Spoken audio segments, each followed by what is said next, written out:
Today we're going to go over when you should start your seeds, and I want to show you how I keep track of that information. Hey friends, I hope you are well today. I'm Adrienne, and I've been gardening just for a little bit over 5 years now, and I know that gardening can be really overwhelming for someone just starting out, and everything that you see everywhere can just be too much information. So I'm hoping to show you today how you can easily find the information you need so you can start your seeds on time. We're going to do a little bit of work on the computer later, so that's why we have the computer out. I want you to remember that when you start seeds is going to be dependent on your location, and we'll go over how you can find all that information out. So I'm going to help you figure out when the best time is for you to start your seeds. I live in Central Oregon, and this is the high desert. The high desert is a very difficult growing climate. I basically have to start 99% of my seeds inside. So knowing this information is super helpful, especially for those of you who actually deal with frosts and real winter weather. If I don't start my seeds on time, there's a chance that I actually won't get anything to harvest at the end of the season.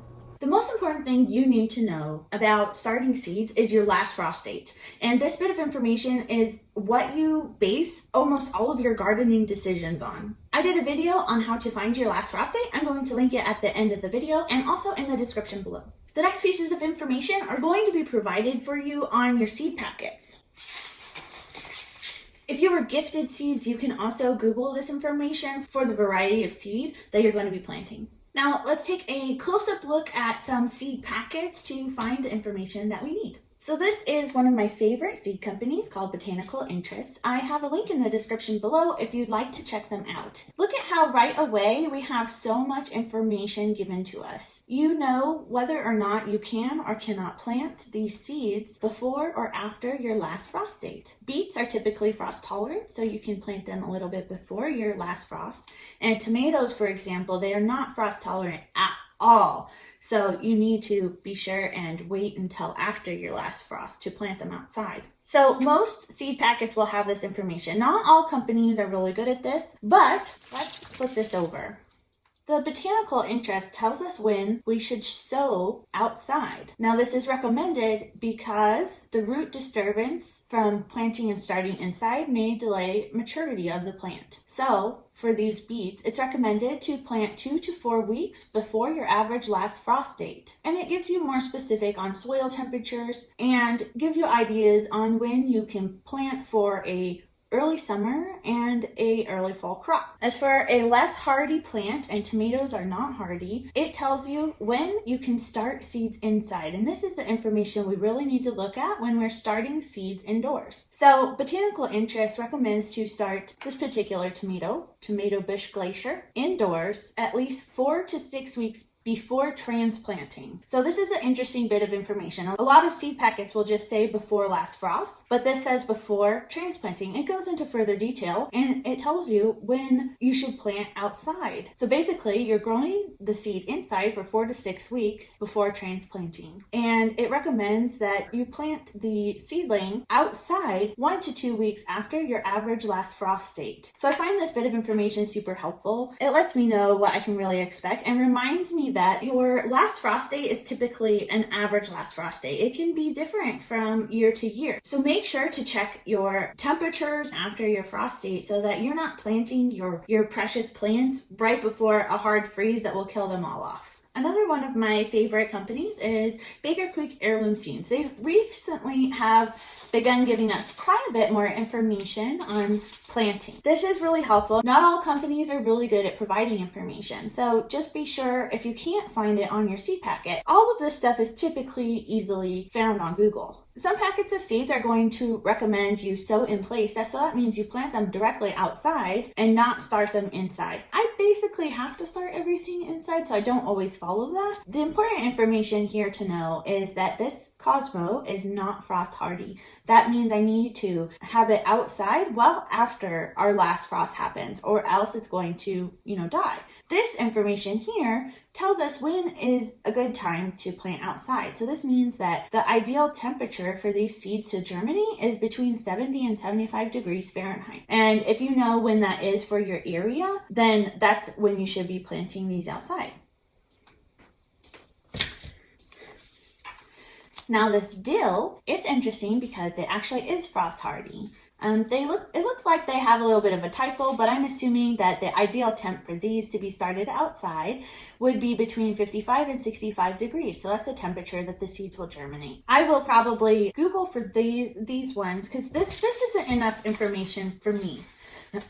I need to know, how many weeks to start these inside, whether or not they are plants that like to be started inside. Something that's important for me to know is the days to maturity or the days to harvest. I talked about that on my other video, which I talked about days to harvest and days to maturity on another video, which I'll link at the end of this one. Knowing the days to harvest or days to maturity can let me know whether or not I can actually sow something outside and get flowers or the harvest before the end of my season. And knowing the days to harvest and or days to maturity will also tell me if I need to start them indoors earlier. You might now be like rolling your eyes and trying to hurry me along, and you're asking, but when do I start these? This is, in my opinion, the fun part, and we're going to hop on the computer and I'll show you how I remind myself when to plant my seeds. So since I know my last frost date is in mid-June, I typically put in my calendar when my last frost date is. I add that on June 15th. So what I do, knowing this information, is I add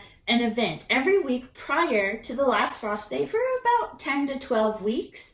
And that way I can know what week I'm at before my last frost date. So I'll do that really quick and I'll be back in a minute. I know that was a little bit tedious, but now when I'm sitting here in the end of February or beginning of March and really feeling like I want to start seeds, I can look at my calendar and be like, it is way too early. And why is this important to start seeds when suggested? It's important because plants can only grow so big in starting pots, and you can up-pot and up-pot and up-pot them if you like. But it gets to a point where, man, they're heavy and they're getting hard to take care of, or they're getting leggy because you don't have appropriate lighting. It just makes it a lot harder when they're bigger. So you really kind of want to follow the packets unless you are like mentally prepared to deal with like a mature plant to take in and out when you need to harden them off to the outside. The additional thing that you can do once you have this information in your computer is to take your packets you plan to plant. Let's go, we'll put into the beet and the tomato. So on here, it says that I can start sowing outside 2 to 4 weeks before my average last frost date, and when the soil temperature is at least 45 degrees, which I would never measure the soil, but so 2 to 4 weeks. When I have this information, I can add some notes to the calendar date. And you can do all this on your phone too. I like to input reminders so I get multiple notifications to get my butt going to actually plant. Because I have to remind myself often that not all seeds should be started at the same time, even though that's most convenient for me, it's not the best for the plants. So now that we know we can start planting beets, we'll add that to the notes. We'll just say plant beets, and we'll say outside. So we'll apply that. And now when the notification pops up, we will see the notes of what seeds we can start planting. It's a different story with the tomatoes. With the tomatoes, they want you to sow these particular ones outside 1 to 2 weeks after your average last frost date. To be safe, we'll just go 2 weeks for now. We'll make a new event and we'll call it Plant Tomatoes Outside. That, they want you to start this particular seed 4 to 6 weeks before transplanting. So we'll go back from there. I'm going to do 6 weeks. So 1, 2, 3, 4, 5, 6. And we will, in the notes on this one, start glacier tomato seeds. I often do this on my phone with the reminder app so I can get more dings. So you can do this, also on just a written calendar as well. And some people find that better. And I probably actually, if I had a planner going, I would also write it in my planner. I find this extremely helpful to have some sort of visual thing going on so that I can be like, the week prior, I can see that I have this event of starting seeds or whatever that I need to prepare for and gather and get the mental fortitude to actually plant that seed. And maybe this tactic will help you too. If you're a beginner gardener, be sure to check out the video that I have linked somewhere here, because it's going to tell you how to find your last frost date, what days to harvest and days to maturity are, and how to figure out your growing season length. Super recommend checking it out. And if you want to learn more about gardening and other homestead related stuff, be sure to subscribe to the channel and hit the notification bell so you don't miss out on anything. It'd be great if you liked the video too, but no pressure. Thanks for taking a few minutes out of your day to hang out with me here on Farmstead Smith.